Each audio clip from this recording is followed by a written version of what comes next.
former Rockstar dev thinks GTA 6 might disappoint people. What? Nah, no way. In the history of gaming, no one has ever failed to manage their expectations, overhype something based on absolutely nothing. The people have always been well-informed, kept up with trailers, releases, press statements, and feature disclosures, and if plans have changed and were disclosed, they were well aware of it and have successfully managed their hype at release and have never been disappointed purely because they failed to manage their hype.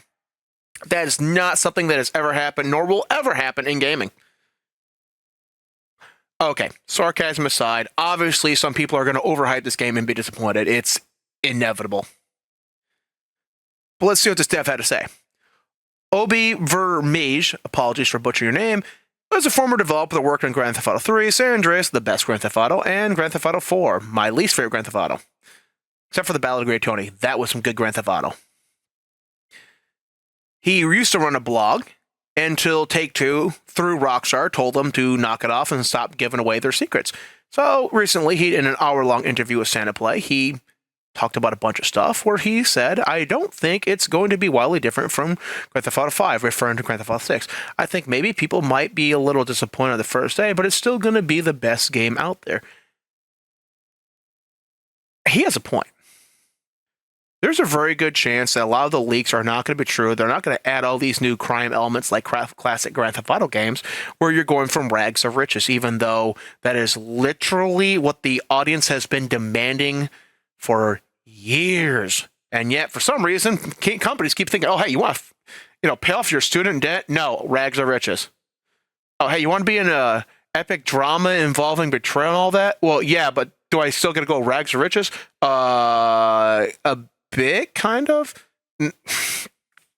No. Like, I don't know how the industry has gotten away from rags to riches and fight to keep it, but it has. But a lot of people are thinking that this game's going to be more like, rags to riches, and they're going to be disappointed. Not as disappointing as Star Wars Outlaws is going to be, but that's another topic. And then naturally, some people are going to fail to manage their hype. Look how hyped the trailer is. You had 2 reactions to this trailer before Rockstar went quiet again. One half was just super ridiculously hyped based on nothing. Like, oh, you have a setting in Florida, Vice City again. Cool. You weren't really showed gameplay. You weren't really showed anything other than a bunch of recreations of famous, can we call them memes or viral TikToks? Either way you want to call them. That's all you were showed, and people hype this game as if it was, once again, the second coming of gaming. There are going to be people who are going to be disappointed when they sit down and play it, and it's like, oh, hey, this is just Grand Theft Auto 5, maybe a bit refined, maybe not, because Rockstar has lost a massive amount of A talent. When Leslie Headland left, a lot of people, the A talent left with them. That's actually what led to the cancellation of all the single-player DLCs for Grand Theft Auto 5. Yes, recent news has said that it was because they wanted to focus on the multiplayer, but no. The real reason, which was revealed years ago, was because Leslie Headland left and he took a bunch of people with him. Because they didn't want to pay him the millions they owed him in bonuses for the billions he had made them. And then Dan, after, well, let's just say there's a reason why the game had to be rebooted, and Strauss Zelnick, who runs Take-Two, was very not happy with what Dan had done. And there's a good chance Dan didn't leave the company voluntarily. He was given the golden parachute option of leave or be fired.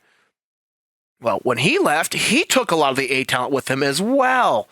And now he has a new studio whose name I do not remember off the top of my head. His brother is reported, because we got information from people who knew Dan, and apparently Dan's brother is going to leave Rockstar, if the information still holds true, when Grand Theft Auto 6 is done and complete and launched. And then I guess he'll join his brother. I really don't know what they're going to do with that. So a lot of the talent that made Grand Theft Auto really, really good is no longer working at Rockstar. They still have some great developers. At least I want to presume they do. But it's not going to be all the amazing talent they used to. So that is going to impact the quality of the end product. How much that's going to impact it, we'll have to see. then on top of that, if a lot of people are really hyped off the leaks, oh, you're going to go from rags to riches, there's going to be a bunch of criminal mechanics and all that. If that stuff's not in there, they're going to be disappointed for that. So the game could just be like Grand Theft Auto 5, but like with a better graphics, newer world, and unfortunately, you're going to be stuck in an arranged relationship that's open, and that itself is going to alienate a lot of people. Now, am I saying Grand Theft Auto 6 is going to fail? No, I'm not. I'm on drugs. I am not going to say that that game is going to fail. Actually, it might fail, and I'm not saying it's going to fail because of any of the reasons I've mentioned. It might fail because it cost $2 billion to make, and that would mean this game would have to make an insane level of sales. Grand Theft Auto Online 2 is going to have to be making gangbusters. So if Grand Theft Auto 2 Online, Grand Theft Auto Online 2 rather, fails like Red Dead Redemption Online, they can kiss that revenue stream goodbye, because a lot of people might just want to stay in Grand Theft Auto 1 Online.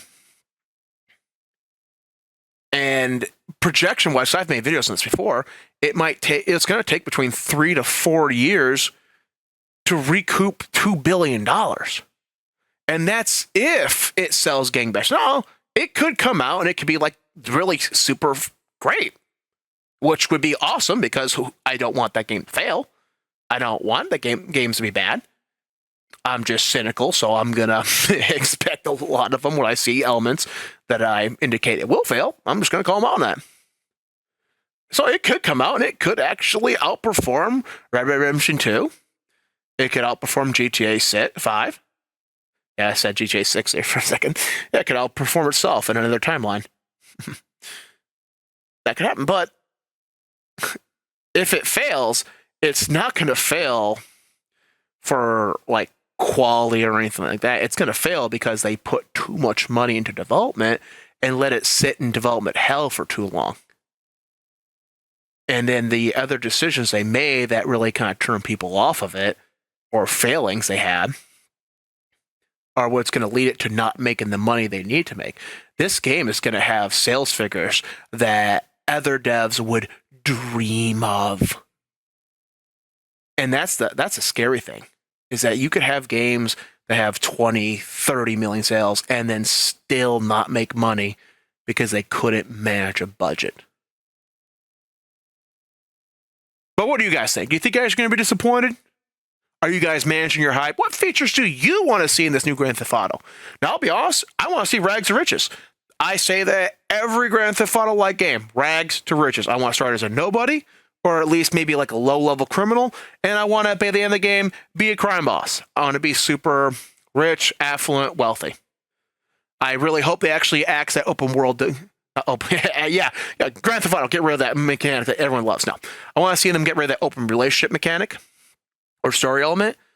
Like, they can keep the Bonnie and Clyde thing, but like axe the whole relationship thing, unless the player chooses to be in a relationship, because that is really going to be a major turnoff, because most men and women do not want their significant other being chosen for them, and then on top of that, sleeping with other people.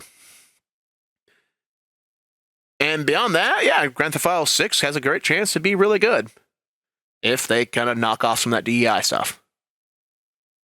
That's all I have to say about that. Hit that like, subscribe, I'll see you in the next video.